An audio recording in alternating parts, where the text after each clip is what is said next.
जी, अस्सलाम वालेकुम and welcome everyone.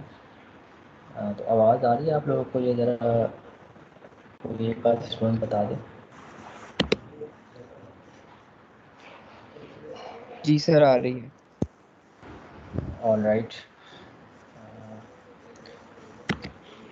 अच्छा, लास्ट टाइम हम लोगों ने आई थिंक पीडब्ल्यूएम तक कवर कर लिया था।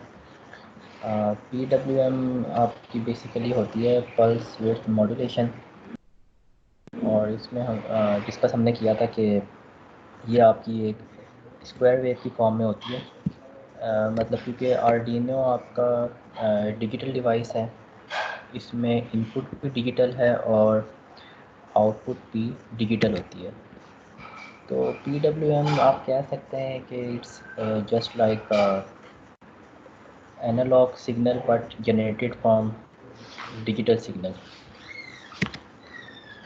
तो इसमें आप ड्यूटी साइकिल जो है वो कंट्रोल कर सकते हैं। इसमें हमने एनालॉग राइट की कमांड यूज़ की थी और उसकी रेंज थी 0 से लेके 255 तक। तो 255 बीइंग द मैक्सिमम वैल्यू, मतलब अगर आपने ड्यूटी साइकिल 100% रखनी है तो इसकी वैल्यू जो है वो 255 कर देंगे। अदरवाइज़ अगर आपने ज़ीरो रखनी है तो ज़ीरो कर देंगे वैल्यू, और इन बिटवीन आप, या अगर 50% करनी है तो उसको 127 कर देंगे। तो इस तरह आप ड्यूटी साइकिल अपने हिसाब से जो है वो कम या ज़्यादा कर सकते हैं। अच्छा, एक और चीज़ ये थी कि जब आप एलईडीज़ की जो ब्राइटनेस है उसको कंट्रोल करते हैं पीडब्ल्यूएम से, तो वो एलईडी क्योंकि स्क्वायर वेव जब आप दे रहे हैं तो वो ऑन ऑफ की फॉर्म में जा रही है। कुछ टाइम के लिए ऑन है और रिमेनिंग टाइम के लिए ऑफ है, लेकिन एलईडी आपको कंटिन्यूसली वो ऑन ही नज़र आएगी, वो ऑफ़ नहीं होगी। उसकी वजह ये है कि वो उसकी फ्रीक्वेंसी इतनी ज़्यादा होती है, वो इतनी फास्ट ऑन ऑफ हो रही होती है कि वो आपको ऑफ टाइम जो है उसका वो पता नहीं लगता, वो आप कंटिन्यूसली ऑन ही नज़र आती है। और ड्यूटी साइकिल जैसे जैसे आप कम करेंगे वो इसकी जो ब्राइटनेस है वो कम होती जाएगी। अच्छा, बाकी आज का लेक्चर शुरू करने से पहले एक और चीज़ थोड़ी मैं बता दूं कि जैसा कि आप लोगों को नोटिस वगैरह भी मिले होंगे इसके रिगार्डिंग, जो आपके लैब सेशंस हैं वो आई थिंक 20 जुलाई से ऑनवर्ड आपके थे लैब सेशंस। मतलब 15 जून से ऑनवर्ड आपके 7 वीक्स जो थे वो थ्योरी के थे, और 20 जुलाई से कहा था कि आपके लैब सेशंस जो हैं वो कमेंस होंगे इन द केस कि अगर यूनिवर्सिटी ओपन नहीं होती। तो अभी तक यूनिवर्सिटी ओपन नहीं है, तो 20 जुलाई आज है, तो इसका मतलब है आज से जो आपके लैब क्लासेस हैं वो किसी न किसी तरह से वो कंडक्ट होंगी।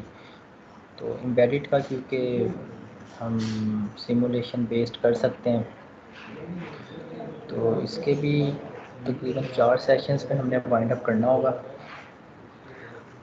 तो ये मैं आज प्रोटियस वगैरह सेटअप कर लूँगा, तो होपफुली टिंकर कार्ड या प्रोटियस इस पे हम कोशिश करेंगे कि 4 सेशंस में जो मेन प्रोग्राम्स हैं वो हम उसको कवर कर लें।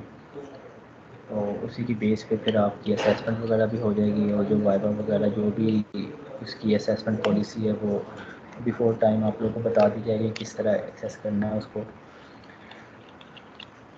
तो ये इसमें अच्छा, जिस तरह आपका ये थ्योरी क्लासेस में सेक्शन ए का टाइम टेबल फॉलो हो रहा है, इसी तरह ये लैब सेशन के लिए भी सेक्शन ए का ही फॉलो कर लेंगे। तो उस हिसाब से आपकी जो लैब की क्लास है वो कल कल हम रख लेते हैं टाइम 1 बजे, लेकिन वो थोड़ा नमाज वगैरह का टाइम होता है, तो हम इसे 2 PM ऑनवर्ड कर लेते हैं। 2 बजे से ऑनवर्ड आई थिंक 1 घंटा एनफ होगा इसके लिए, वरना अगर इससे एक्सटेंड भी कर जाता है तो उसको हम कर लेंगे। तो ये हम लैब सेशन कल 2 PM पे इसको रखते हैं। तो ये मैं इसकी कैलेंडर में इसका जो इवेंट है वो जनरेट कर दूंगा, तो आप लोगों को ईमेल या नोटिफिकेशन इसका आ जाएगा। अच्छा, बाकी आर्डिनो में हमने जो है मैक्सिमम पोर्शन वो तो मतलब कवर कर लिया है। थोड़ी बहुत एक दो चीज़ें जो रहती हैं वो कर लेते हैं। ये पहले स्क्रीन शेयर कर दूँगा।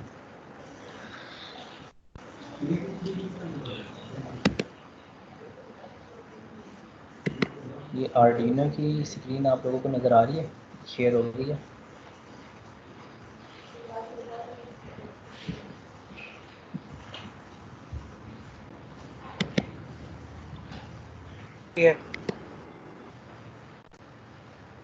अच्छा ठीक है।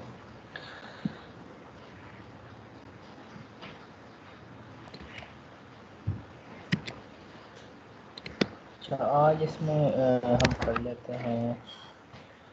पहले हमने सर्वो मोटर की प्रोग्रामिंग देख ली थी। इसमें हमने क्या किया था कि सर्वो मोटर आपकी जो नॉर्मली वर्क करती है वो 0 डिग्री से 180 डिग्री तक वन गो में मूव करती है। तो उसके लिए हमने सर्वो डॉट एच के नाम से एक हेडर फाइल होती है वो इंक्लूड करवाई थी, और उस हेडर फाइल में कुछ बिल्ट इन फंक्शंस होते हैं, उसको हमने एक्सेस किया था थ्रू अ वेरिएबल। और वेरिएबल को हमने हेडर फाइल के नेम से एक कोई वेरिएबल जनरेट किया था। मतलब हमने हेडर फाइल का जो नेम है उसको as a data type consider किया था, और उसके बाद जो भी वेरिएबल नेम हमने मेंशन किया था वो उस वेरिएबल के थ्रू हम उसकी सारी प्रॉपर्टीज़ जो हैं जो उस हेडर फाइल में पहले से मौजूद हैं वो हम एक्सेस कर सकते हैं। तो इसी तरह अगर हम स्टेपर मोटर की प्रोग्रामिंग करते हैं तो स्टेपर मोटर के लिए भी एक हेडर फाइल अवेलेबल है, वो सिंपल स्टेपर डॉट एच के नाम से है। अच्छा, स्टेपर मोटर के बारे में थोड़ा सा आप लोगों को बता दूं। आपने जो आपका कोर्स था प्रीवियस इलेक्ट्रिकल मशीनरी, उसमें पढ़ी होंगी स्टेपर मोटर का भी। स्टेपर मोटर जो है ये डीसी मोटर के मुकाबले में इसका डिफरेंस ये होता है कि डीसी मोटर जो है वो कंटिन्यूस रोटेशन प्रोड्यूस करती है, और स्टेपर मोटर जो है ये स्टेप्स की फॉर्म में मूव करती है। मतलब आप इसमें कोई पर्टिकुलर एंगल दे सकते हैं, और इसमें मतलब आप हर मूवमेंट किसी पर्टिकुलर एंगल के थ्रू कर सकते हैं। मतलब आप हर स्टेप जो है वो कोई एंगल डिफाइन कर सकते हैं कि हर स्टेप में 5 डिग्री मोटर जो है मूव करे या 10 डिग्री 15 डिग्री। तो इसमें स्टेप साइज़ जो है वो डिफरेंट अवेलेबल होते हैं, और डिपेंड करता है कि वो आपको किस पर्पस के लिए चाहिए। तो इसमें 200 स्टेप्स वाली भी मोटर आती हैं, और उससे कम 15 स्टेप्स वाली भी आती हैं। मतलब डिफरेंट रेंज होती है। तो वो हम जो भी हमारी एप्लीकेशन है उसके मुताबिक हम परचेज़ कर सकते हैं मार्केट में।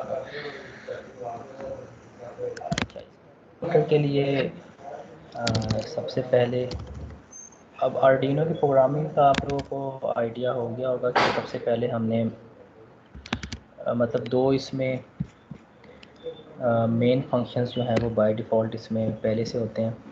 वॉइड सेटअप में नॉर्मली हम करते हैं पिन डिक्लेरेशन पिन मोड के थ्रू के किस पिन को हमने इनपुट के तौर पे यूज़ करना है और किसको आउटपुट के तौर पे यूज़ करना है। और लूप में जो हमने टास्क परफॉर्म करना है वो इंस्ट्रक्शंस लिखते हैं, और ये बार बार रिपीट होती हैं। सेटअप में जो इंस्ट्रक्शन लिखेंगे वो एक ही दफ़ा एग्जीक्यूट होंगी, और इसमें वॉइड जो शुरू में ये समझ लें एक डाटा टाइप होती है। इसका मतलब होता है कि ये फंक्शन जो है ये कोई वैल्यू रिटर्न नहीं करेगा। जैसे हमने यूज़र डिफाइंड फंक्शन बनाए थे वो कुछ ना कुछ वैल्यू रिटर्न करते हैं, जैसे टेम्परेचर मेजरमेंट या कोई प्रेशर मेजरमेंट का फंक्शन है तो वो कैलकुलेशन के बाद कोई ना कोई वैल्यू रिटर्न करते हैं। तो जब आप उस फंक्शन को कॉल करते हैं तो कोई वैल्यू उस वेरिएबल में स्टोर हो जाती है। वॉइड जो यूज़ करेंगे अगर हम किसी भी फंक्शन के साथ, तो उसका मतलब है कि वो कोई भी वैल्यू रिटर्न नहीं होगी। तो ये सिर्फ फंक्शन के साथ ही आते हैं वॉइड, वरना कोई हम डाटा टाइप वगैरह जो डिक्लेयर करते हैं उसमें नहीं यूज़ करते, क्योंकि हमें ऑब्वियसली कोई वैल्यू चाहिए होती है उसमें। अच्छा, सबसे पहले जो सबसे स्टार्टिंग में हम इंक्लूड के थ्रू कोई भी लाइब्रेरी फाइल जो है वो ऐड कर लेते हैं। इसमें आप एंगल ब्रैकेट यूज़ कर लें या डबल कोटेशन मार्क यूज़ कर लें, दोनों तरीक़ों से ठीक है। सर्वो के लिए सर्वो डॉट एच थी और स्टेपर मोटर के लिए स्टेपर डॉट एच। और नेक्स्ट पोर्शन होता है कि आपने जो पिन यूज़ करनी है उसको कोई नेम दे लें, या जो वेरिएबल यूज़ करने हैं उसको भी डिफ़ाइन कर लें।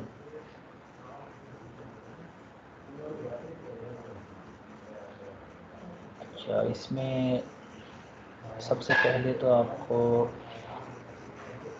स्टेप्स जो हैं वो देने होंगे।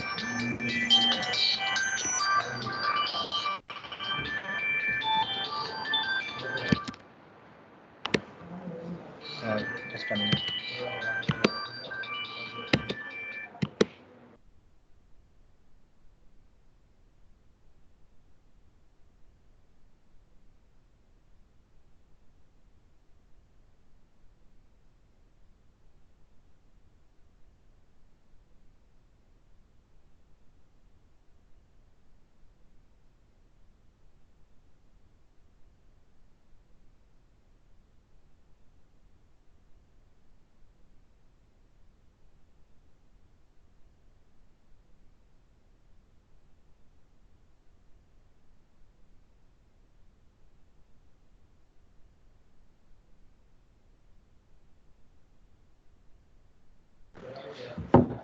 अच्छा, इसमें स्टेपर मोटर का सबसे पहले तो आप लोगों ने इसके नंबर ऑफ़ स्टेप्स जो हैं वो जैसे आप कोई इनिशियलाइज़ करते हैं वेरिएबल, तो उसकी कोई इनिशियल वैल्यू आप लोग दे लेते हैं। इसी तरह जो आपकी स्टेपर मोटर है उसमें गिवन होगा कि एक रेवोल्यूशन में वो कितने स्टेप्स कवर कर दिए। तो इसमें लेट्स सपोज हम कर लेते हैं पर रेवोल्यूशन 90।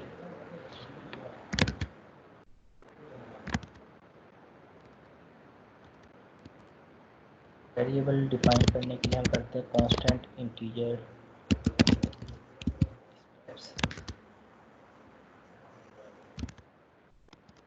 स्टेप्स। हम इसमें लेट्स सपोज 90 कर लेते हैं कि पर रेवोल्यूशन ये 90 स्टेप्स करेगी। 90 स्टेप्स मतलब जब हो जाएंगे तो वो वन रेवोल्यूशन उसकी कंप्लीट हो जाएगी, उसके बाद फिर वो फर्दर नेक्स्ट रेवोल्यूशन में चली जाएगी। ये आपकी जो भी मोटर की रेटिंग है उसके मुताबिक आपने करना है। मोटर पे अगर लेट्स सपोज 200 रेवोल्यूशंस 200 स्टेप्स पर रेवोल्यूशन है तो आपने ये इनपुट वैल्यू 200 देनी है। बाद जो हमने जिस तरह सर्वो मोटर के लिए पहले हेडर फाइल का नेम लिख के एक वेरिएबल डिफ़ाइन किया था, इसी तरह ये हेडर फाइल का नेम हमने एज इट लिखा है। यहाँ एक कोई वेरिएबल जो है वो डिफ़ाइन कर लेंगे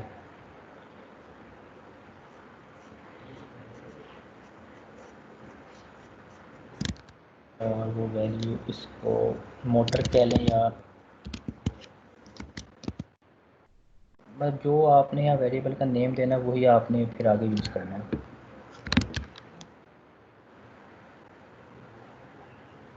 अच्छा, इसमें एक चीज़ का ख्याल रखना है कि आपने क्या कहते हैं जो पिन है वो PWM सेलेक्ट करनी है, क्योंकि वहाँ से फिर आप ड्यूटी साइकिल जो है वो कंट्रोल कर सकते हैं। अदरवाइज़ आप उसकी ड्यूटी साइकिल जो है वो कंट्रोल नहीं कर सकेंगे।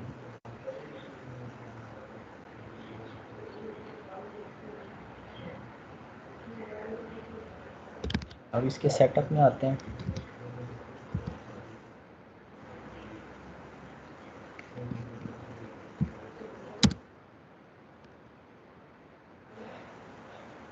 सेटअप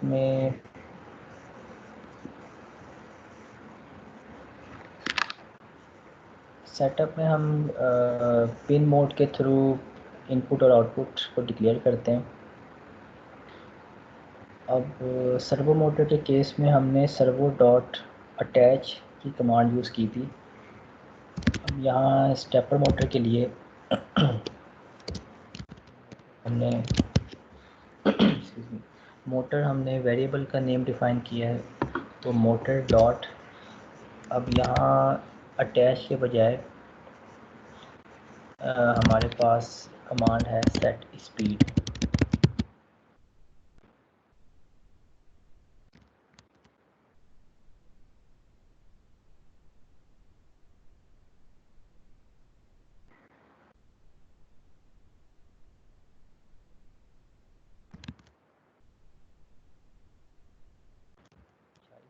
हमने कोई इनिशियल स्पीड दे देनी है कि ये एक स्टेप में या वन गो में कितने स्टेप्स पास करें। मतलब अगर टोटल 90 स्टेप्स है तो एक दफ़ा में ये कितने स्टेप्स क्रॉस करें। तो लेट्स सपोज ये वन गो में 5 स्टेप्स मूव करती है। मतलब 5 स्टेप्स करते करते ये इसकी रोटेशन जो है वो कंटिन्यू रहेगी। और इसी को अगर हम सीरियल मॉनिटर पे प्रिंट करवाना चाह रहे हैं तो आप उसके लिए सीरियल डॉट बिगिन की कमांड यूज़ करते हैं और उसका बॉड रेट जो होता है वो 9600।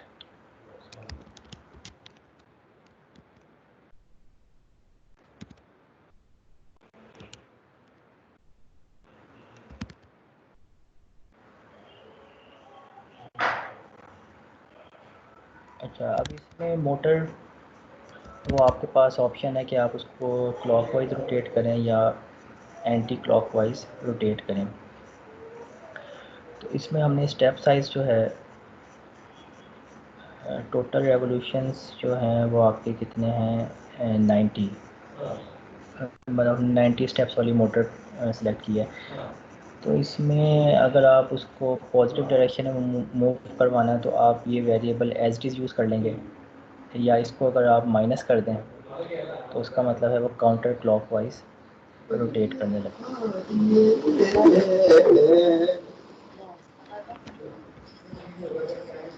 ये माइक आप लोग ये प्लीज़ अपना ऑफ रखिए। हेलो, अस्सलाम वालेकुम।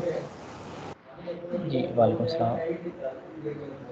सर, वो अटेंडेंस डाउनलोड सर, यहाँ पे ना लाइट चली गई है, तो मैंने कहा था अभी एमबी कुछ थोड़े से हैं, तो मैंने कहा अगर ऑफलाइन हो जाए।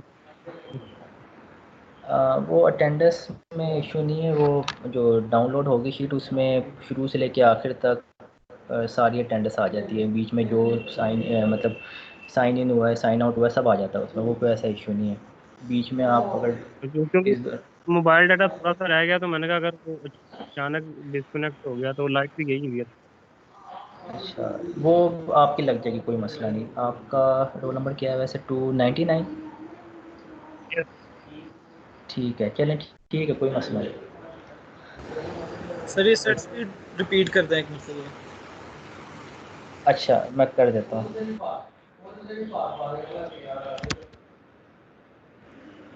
हाँ, ये मोटर डॉट सेट स्पीड का मतलब है कि आपके एक दफ़ा में कितने स्टेप्स मोटर जो है वो मूव करेगी। मतलब टोटल 90 स्टेप्स हैं वन रेवोल्यूशन में, तो उसका मतलब है कि ये 5 स्टेप्स जो हैं वो एक टाइम में मूव करेंगे। टोटल 90 स्टेप्स हैं तो 5 स्टेप्स वन गो में मूव करेगी, उसके बाद फिर 5 स्टेप, फिर 5 स्टेप, इस तरह करते करते वो अपने 90 स्टेप्स जो है वो पूरे करेगी। तो ये आप लोग इसे कम या ज़्यादा कर सकते हैं। तो अब इसको स्टेपर मोटर को आपने दो ऑप्शन है, या तो उसको क्लॉकवाइज रोटेट करेंगे या फिर काउंटर क्लॉकवाइज रोटेट करेंगे। इसमें लूप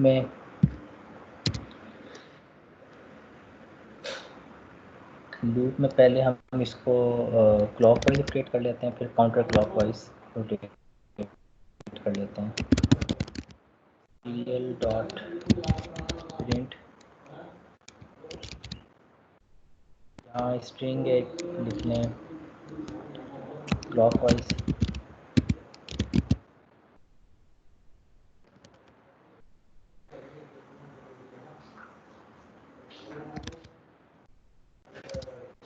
और इसमें हमने इनपुट देनी है। इनपुट देने के लिए मतलब जो भी वेरिएबल का आपने नेम दिया है डॉट स्टेप,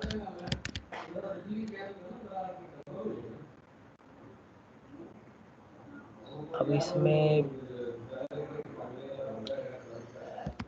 टोटल स्टेप्स हमने आपने एक वेरिएबल का नेम डिफाइन कर दिया है स्टेप्स के नाम से, ठीक है। इसी को हम ब्रैकेट में लिख देते हैं। डॉट स्टेप जो फंक्शन है, इसके बाद ब्रैकेट में आपने टोटल स्टेप्स लिखने हैं जो 1 रेवोल्यूशन में वो मोटर परफॉर्म करती है। इसका मतलब है ये 90 स्टेप्स मोटर जो है वो रोटेट करेगी, और पर स्टेप जो है वो 5 मतलब इसके 1 गो में जो है 5 स्टेप्स मूव करेगी। मतलब ये उसकी स्पीड आप कंट्रोल कर सकते हैं कि अगर मोटर आपने स्लो मूव करनी है तो आप उसके नंबर ऑफ़ स्टेप्स पर गो में कम कर देंगे। मतलब 5 के बजाय अगर हम 1 कर देते हैं तो ये एक दफ़ा में एक स्टेप मूव करेगी, और इस तरह वो 90 टाइम्स जब मूव करेगी, 90 स्टेप्स कवर करेगी, तो वो 1 रेवोल्यूशन हो गया। अब ये 5 का मतलब है कि ये आपके तकरीबन 1 और 18 टाइम्स, मतलब ये 18 स्टेप्स करेगी तो ये 1 रेवोल्यूशन कंप्लीट कर लेगी। तो यहाँ हमने जो 1 रेवोल्यूशन के स्टेप्स हैं वो हमने दे लेने हैं। वो अगर आपने वेरिएबल डिफाइन नहीं किया तो यहाँ डायरेक्ट आप 90 लिख देंगे, या उसके जितने भी टोटल स्टेप्स हैं 1 रेवोल्यूशन में वो 200 भी हो सकते हैं और इससे कम भी हो सकते हैं, वो आप लिख देंगे। तो ये 5 स्टेप्स करके 90 स्टेप्स पूरे कर लेंगे। इसके बाद इसको हमने एंटी क्लॉकवाइज अगर मूव करवाना है तो आप इसी को दोबारा लिख लें और इसको एंटी क्लॉकवाइज कर लें, और करना सिर्फ ये कि यहाँ इसके साथ माइनस लिख दें। तो ये आपकी मोटर जो है एक रेवोल्यूशन क्लॉकवाइज और एक रेवोल्यूशन काउंटर क्लॉकवाइज, तो इस तरह ये रोटेट करती रहेगी। तो बाकी आपने इसको अगर कंटिन्यूसली रोटेट करवाना है तो ये आप सेकंड पार्ट जो है एंटी क्लॉकवाइज वाला ये आप रिमूव कर दें, तो वो कंटिन्यूसली क्लॉकवाइज मूव करती रहेगी। और उसकी स्पीड आप कंट्रोल करने के लिए जहाँ हमने इसकी वैल्यू 5 दी है, अगर आपने इसकी स्पीड ज़्यादा करनी है तो ये वैल्यू बढ़ा दें, अगर इस स्पीड आपने कम करनी है तो इसकी वैल्यू कम कर दें। तो इस तरह ये स्टेपर मोटर जो है ये आप आर्डिनो के साथ कनेक्ट कर सकते हैं।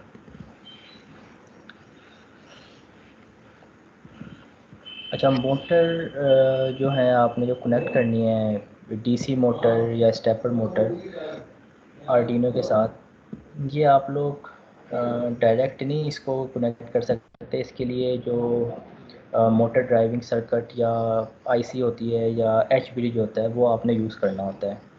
मतलब एच ब्रिज या मोटर ड्राइविंग आईसी जो होती है वो आपने आर्डिनो से कनेक्ट करनी है, और मोटर को आपने उस आईसी के साथ कनेक्ट करना होता है। अदरवाइज़ चांसेस होते हैं कि आपकी जो आर्डिनो की पिन है वो बर्न आउट हो सकती है, क्योंकि अक्सर जो मोटर है वो एक्सेस करंट ड्रॉ करती हैं। तो वो अगर बीच में कोई ड्राइविंग सर्किट नहीं लगा हुआ तो वो आपकी आर्डिनो की पिन जो है वो बर्न हो सकती हैं। इसी में थोड़ी सी मॉडिफिकेशन करके डीसी मोटर के लिए देख लेते हैं।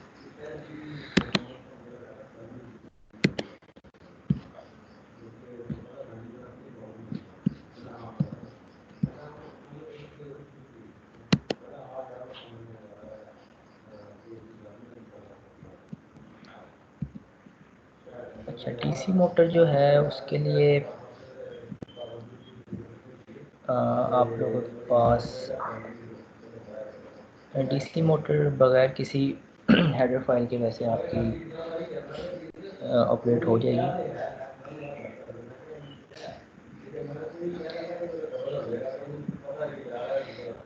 डीसी मोटर के लिए ड्राइविंग सर्किट के तौर पे आप एक ट्रांजिस्टर यूज़ कर सकते हैं। ट्रांजिस्टर भी आप लोगों ने पढ़ा होगा एडीसी में कि ये दो पर्पस के लिए यूज़ होता है, या तो स्विचिंग डिवाइस के तौर पे या फिर एम्पलीफायर के तौर पे। तो यहाँ आप स्विच एज अ स्विच के तौर पे यूज़ कर सकते हैं। तो इसमें डीसी मोटर के लिए आपने करना सिर्फ ये है कि एक पिन डिफ़ाइन कर लेनी है PWM की, जिस पे आपने मोटर कनेक्ट करनी है। बाकी मोटर को आप मतलब पॉजिटिव और नेगेटिव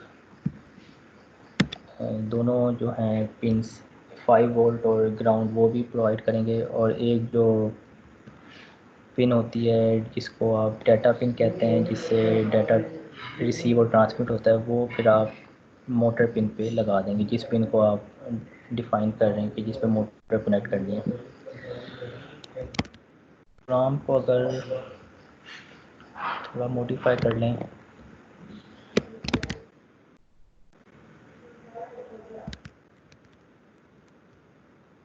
यहाँ आपको कोई लाइब्रेरी ऐड करने की ज़रूरत नहीं है।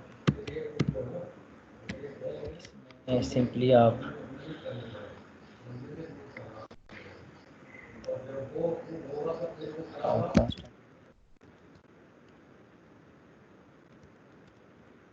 मोटर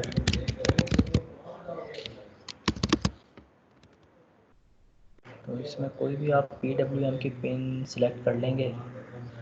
पिन नंबर 3 होती है PWM जो जनरेट करती है। पिन नंबर 5 भी होती है, 6 भी होती है, 9, 10 और 11।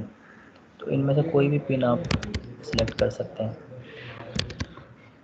Let's suppose pin number 9 select कर लेते हैं।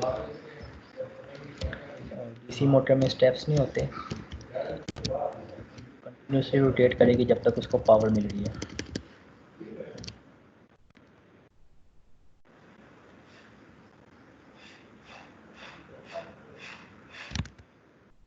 अच्छा, अब इसमें इसे हम सीरियल मॉनिटर पर कनेक्ट करवा लेते हैं और यहाँ हम रिमोट के थ्रू इसको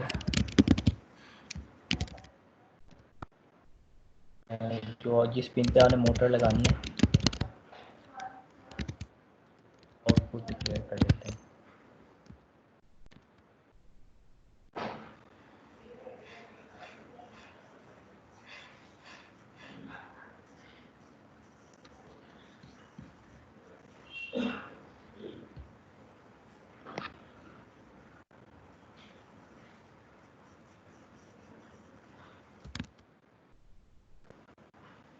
अच्छा, अब सेटअप में जो हमें चेंजिंग ये इसमें क्लॉकवाइज एंटी क्लॉकवाइज तो पावर पे डिपेंड करता है कि हमने अगर पोलैरिटी उसकी चेंज कर दें, जहाँ आपने +5 वोल्ट दिए हैं वहाँ ग्राउंड लगा दें, और जहाँ ग्राउंड दिया है वहाँ 5 वोल्ट लगा दें, तो वो उसकी पोलैरिटी चेंज हो जाएगी।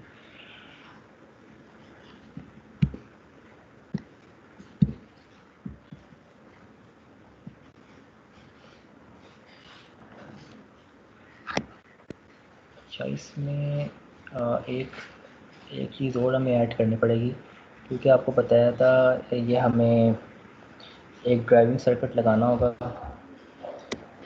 डीसी मोटर के लिए। डायरेक्ट नहीं आप लगाएंगे, तो इसके लिए एक आईसी होती है L298।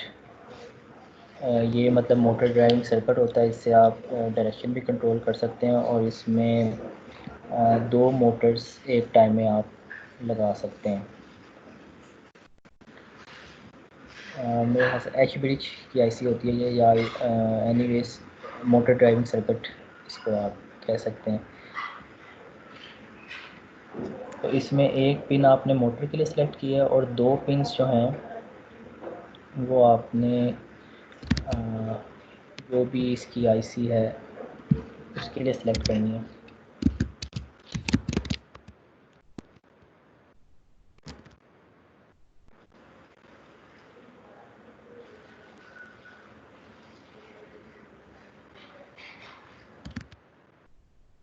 इसकी 2 इनपुट हैं तो इसको हम नाम दे लेते हैं।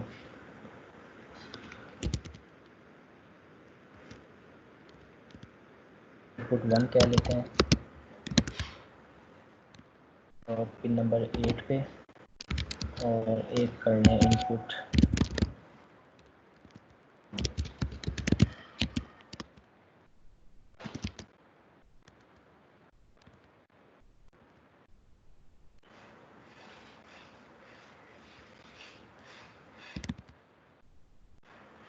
मोटर को लगा लेते हैं पिन नंबर 2 पे, और ये कंसेप्टिव पिंस जो हैं पिन नंबर 8, 9 ये हम कर देते हैं इसकी जो 2 इनपुट्स हैं। अच्छा, अब इसमें ये 2 इनपुट पिंस जो हैं इसमें डायरेक्शन आप कंट्रोल कर सकते हैं। अगर इनपुट 1 पे पॉजिटिव है, इनपुट 2 पे 0 है, मतलब 2 ही ऑप्शन है, हाई या लो। तो एक फर्स्ट पिन पे हाई दिया, सेकंड पे लो दिया, तो ये क्लॉकवाइज रोटेट करेगी। और इसके अपोजिट अगर फर्स्ट पिन पे लो आपने अप्लाई किया और सेकंड पिन पे हाई अप्लाई किया तो ये एंटी क्लॉकवाइज रोटेट करेगी।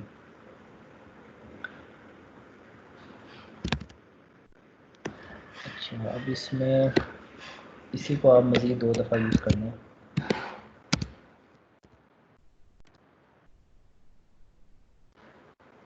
एक दफ़ा हमने जो मोटर वाली पिन है उसको हमने आउटपुट डिक्लेयर किया, इसी तरह आपने इनपुट्स वाली पिन को भी आउटपुट के तौर पर डिक्लेयर करना है, क्योंकि इस पर हमने हाई या लो सेंड करना है।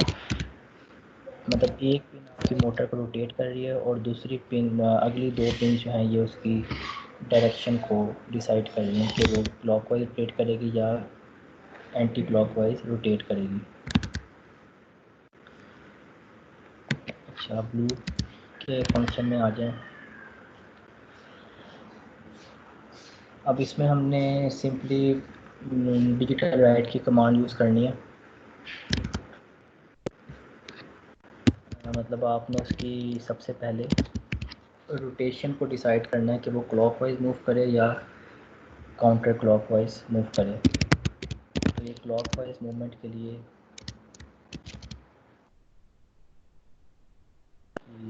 पहली इनपुट 1 जो है उसको हम हाई कर देंगे,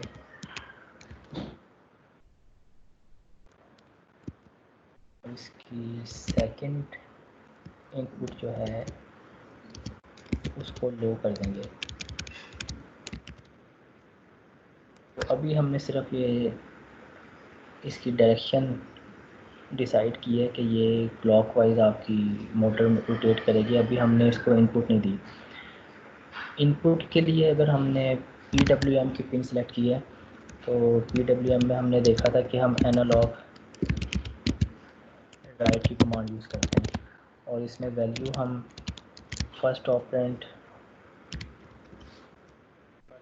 पिन नंबर होता है, पिन नंबर आपने देना है जिस पिन पे आपने मोटर कनेक्ट की है, और सेकंड ऑपरेंट होता है PWM की इनपुट जो 0 से लेकर 255 तक होती है। तो अगर आपने मोटर को मैक्सिमम स्पीड से रोटेट करवाना है तो वैल्यू 255 होगी, और अगर उसे स्टॉप करना है तो वो 0 कर देंगे, और इन बिटवीन अगर हाफ ड्यूटी साइकिल रखनी है तो वो 127 कर देंगे। तो इस तरह आप ड्यूटी साइकिल कंट्रोल कर सकते हैं, 0 से लेकर 255 के दरमियान वैल्यू आपने देनी है। तो ये आपकी मोटर जो है ये क्लॉकवाइज मूव करती रहेगी अनलेस कि आप कोई दूसरी कमांड दें या इसको स्टॉप कर दें। ये आपकी क्लॉकवाइज के लिए है। अब इसी को अगर हमने एंटी क्लॉकवाइज रोटेट करना है, इन्हीं इंस्ट्रक्शंस को दोबारा लिखने हैं और इसको आप चेंज कर दें। जहाँ आपने हाई किया उसको लो कर दें और जहाँ लो किया उसको हाई कर दें। तो ये आपकी एंटी क्लॉकवाइज डायरेक्शन हो जाएगी और स्पीड हमने उसकी सेम रखी है। अब ये कंटिन्यूसली एक दफ़ा आपकी क्या कहते हैं क्लॉकवाइज मूव करेगी और एक दफ़ा एंटी क्लॉकवाइज मूव करेगी। लेकिन इसके बीच में अगर आप कुछ गैप देना चाह रहे हैं कि वो एक दफ़ा रोटेट करने के बाद थोड़ी देर पॉज करे, तो वो आपने यहाँ डिले की कमांड के थ्रू 1 सेकंड का अगर करना है तो 1000 मिली सेकेंड 1000 इसमें ब्रैकेट में लिख देंगे तो ये 1 सेकंड के लिए पॉज करेगी और फिर दूसरी डायरेक्शन में मूव करना शुरू कर देगी।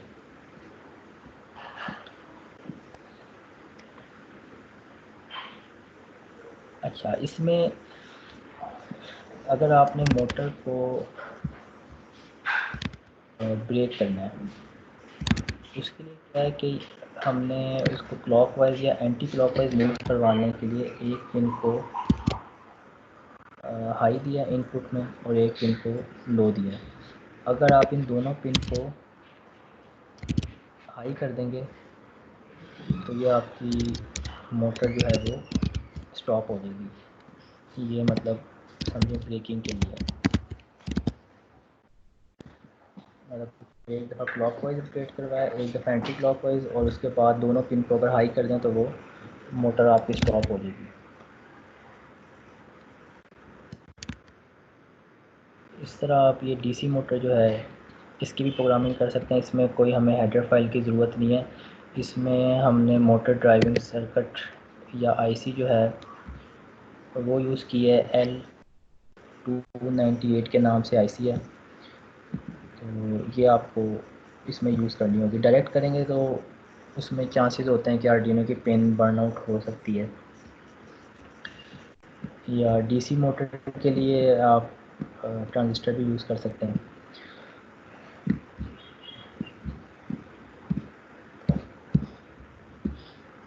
तो ये हो गई डीसी मोटर के लिए। बाकी सर्वो मोटर का आप लोगों को पहले से पता है। तो इससे मिलते जुलते जो भी प्रोग्राम है वो आप इसको चेंज करके थोड़ा मैनिपुलेट करके बना सकते हैं।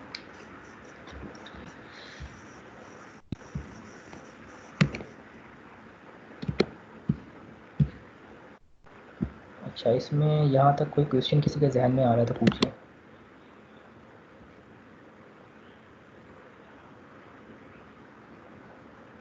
Excuse me sir. जी प्लीज़। सर हम दोनों इनपुट को हाई जो दे रहे हैं, हम लोग लो दे के नहीं उसको स्टॉप करवा सकते? नहीं, इसमें होता ये कि जो आपकी ये पिन्स है ना, ये बाय डिफ़ॉल्ट ये एक्टिव लो पे ऑपरेट करती हैं। वो आईसी की कॉन्फ़िगरेशन पे डिपेंड करता है। जैसे कुछ आईसीज़ होती हैं वो एक्टिव हाई पे ऑपरेट करती हैं, कुछ एक्टिव लो पे ऑपरेट करती हैं। तो इसमें जिस पिन पे लो अपीयर होगा वो एक्टिवेट होगी। तो इसका मतलब है दोनों पिन को जब हमने हाई कर देंगे तो उस सूरत में ये जो है मतलब इसमें हमने एक सेकंड क्या किया था आर्डिनो। अच्छा, इसमें दोनों पिन को हमने हाई दिया नहीं। इसमें इसकी आईसी जो है ये दोनों पे हाई देंगे तभी होगी। लो पे इसको प्रैक्टिकली लगा के हम देखेंगे तो ये कोई एबनॉर्मल बिहेवियर ही शो करेगी मोटर, मतलब ये स्टॉप नहीं होगी। तो ये हर आईसी की अपनी अपनी कॉन्फ़िगरेशन होती है। तो इसकी जो इंस्ट्रक्शंस है उसके मुताबिक ये दोनों को हाई देना होगा आपने। सर यानी कि एक्सटर्नल जो इंटरनल रजिस्टर वाला हिसाब है जिस तरह एलईडी लगाते थे? नहीं, वो पुल अप रजिस्टर की आप बात करें वो अलग चीज़ है। वो नहीं, ये हमने मोटर के और आर्डिनो के दरमियान एक ड्राइविंग सर्किट लगाया है। वो है L298 एक आईसी है जो मोटर ड्राइविंग सर्किट है। तो वो हमने कनेक्ट किया है, उसमें 2 पिंस होती हैं। मतलब मोटर में जो आपकी 3 पिंस होती हैं, एक 2 पिंस जो हैं वो उसकी डायरेक्शन को कंट्रोल करने के लिए हैं, और एक पिन जो है वो उसको PWM इनपुट देने के लिए। तो वो 2 पिंस जो आपकी डायरेक्शन को कंट्रोल करेंगी, क्या वो क्लॉकवाइज है या एंटी क्लॉकवाइज है, वो आपने ड्राइविंग सर्किट पे लगानी है।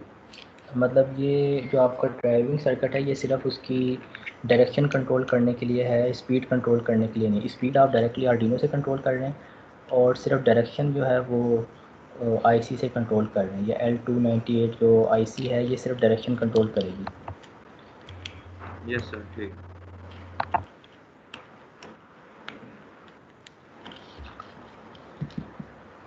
तो इसी तरह और भी आईसीज होती हैं, एच ब्रिज भी होता है, एच ब्रिज के नाम से भी एक आईसी आती है, और ट्रांजिस्टर भी आप स्विचिंग के लिए लगा सकते हैं। तो सर एच ब्रिज भी तो L293D नहीं?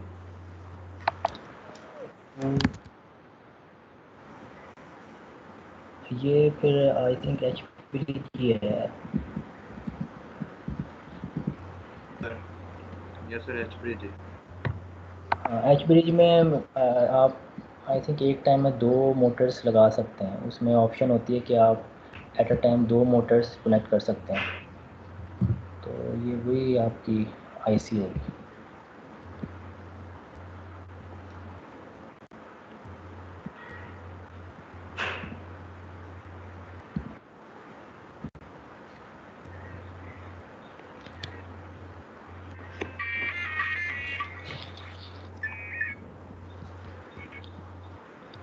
अच्छा, और किसी का कोई क्वेश्चन?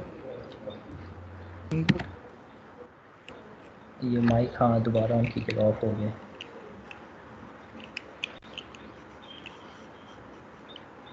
सर हम इनपुट पिन 2 से PWM सिग्नल भेज रहे हैं, क्या इनपुट 1 से भी PWM सिग्नल भेज सकते हैं? हाँ, वो आप सिलेक्ट कर सकते हैं। वो आर्डिनो बोर्ड के ऊपर ना कुछ पिंस होती हैं, उसके सामने एनालॉग का सिंबल बना हुआ होता है छोटा सा। तो उनमें से आप जो सी मर्ज़ी पिन सेलेक्ट कर लें, तो उस पर आप PWM भेज सकते हैं। वो 6 पिंस होती हैं यस सर। टोटल। वो उनमें से कोई भी सिलेक्ट कर लें, वो एक ही बात है।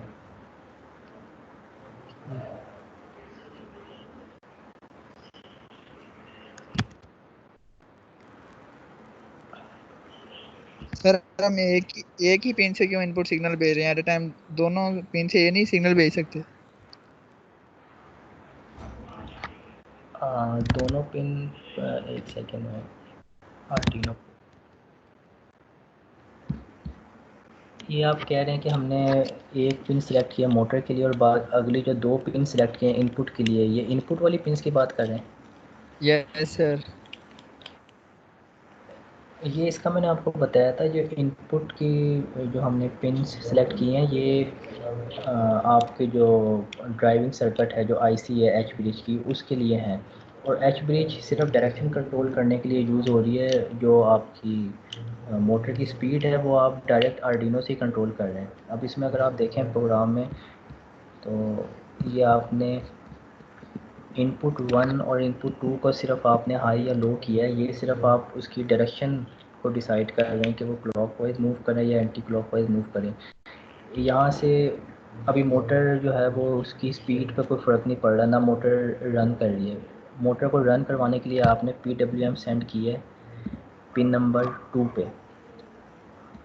तो वो आप जितनी वैल्यू सेंड करेंगे, वो उतनी स्पीड से मोटर जो है वो रोटेट करेगी। ये जो अदर 2 पिन्स हैं, ये सिर्फ उसकी डायरेक्शन को डिसाइड कर रही हैं कि उसकी डायरेक्शन क्या होनी चाहिए। अगर आप ये डायरेक्शन कंट्रोल नहीं करना चाह रहे, तो ये 2 पिन्स जो हैं, ये आप आर्डिनो के किसी डिजिटल पिन्स पे लगा देंगे, और डिजिटल पिन से आप डायरेक्टली हाई या लो सेंड कर देंगे, तो उससे भी वो डायरेक्शन जो है वो आप कंट्रोल कर सकते हैं। मतलब ये आईसी के थ्रू कर लें या डिजिटल पिंस पे लगा लें, और उसके थ्रू हाई लो दे लें तो वो भी डायरेक्शन आप कंट्रोल कर लेंगे, लेकिन उसमें चांसेस है कि हो सकता है वो पिन जो है आर्डिनो की वो बर्न हो जाए। तो प्रेफरेबली यही है कि आप कोई दरमियान में कोई ड्राइविंग सर्किट यूज़ कर लें, वरना डायरेक्ट भी करेंगे तो मोटर चल तो जाएगी उसमें, मतलब कोई इशू नहीं है, लेकिन बस ये प्रोटेक्शन के लिए है ये।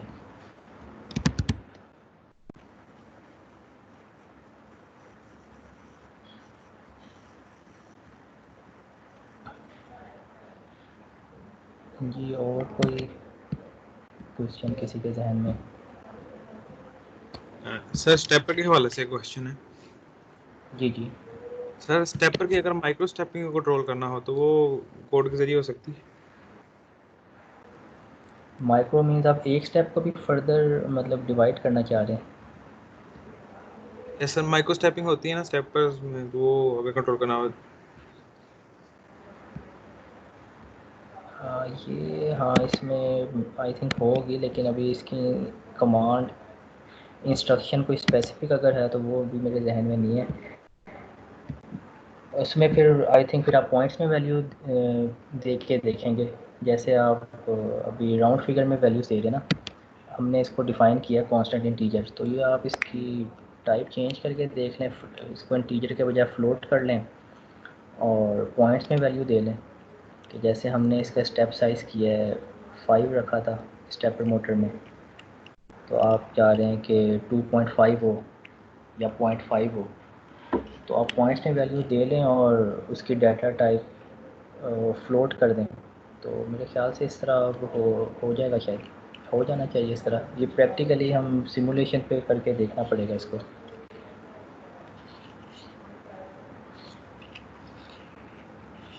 Okay sir.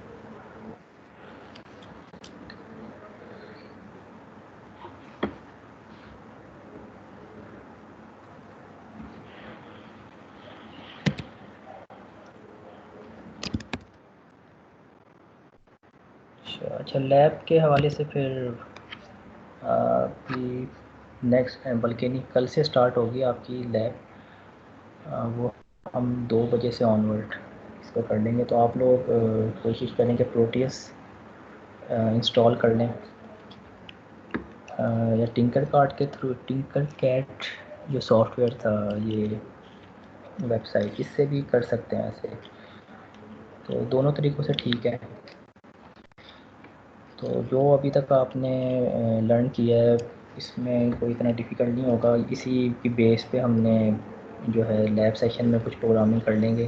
तो होपफुली यही आपका मेरे ख्याल से रिपीट ही होगा जो आप लोगों ने अभी तक काम किया है, तो इसमें कोई इतनी मुश्किल नहीं होगी।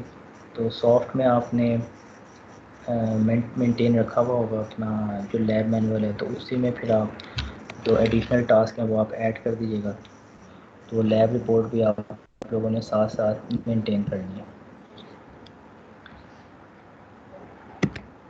तो ठीक है, मेरे ख्याल से और कोई क्वेश्चन अगर नहीं है किसी का तो आज के लिए सर फिर इतना ही रख। जी जी सर ये लैब का सेशन जो होगा ये कितनी देर का होगा? ये मेरे ख्याल से 1 घंटा काफ़ी होगा इसके लिए। इसमें ये होगा कि 1 घंटे का सेशन करके बाकी आपको होमवर्क टास्क दे दिया जाएगा, तो वो फिर आप बाद में अपनी सहूलत के मुताबिक उसको कर लेंगे। पूरे हफ्ते का टाइम होगा तो वो आप यस सर, ये ठीक उसको कर सकते हैं। ठीक है।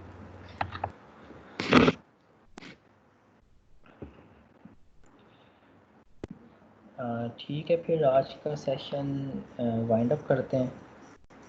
तो इंशाल्लाह फिर कल मॉर्निंग में फिर थ्योरी के लिए ज्वाइन करते हैं और फिर आफ्टरनून में लैब के लिए फिर ज्वाइन करेंगे। ठीक है, फिर आप लोग अपना ख्याल रखिएगा। तो इंशाल्लाह फिर कल मिलते हैं। अल्लाह हाफ़िज़।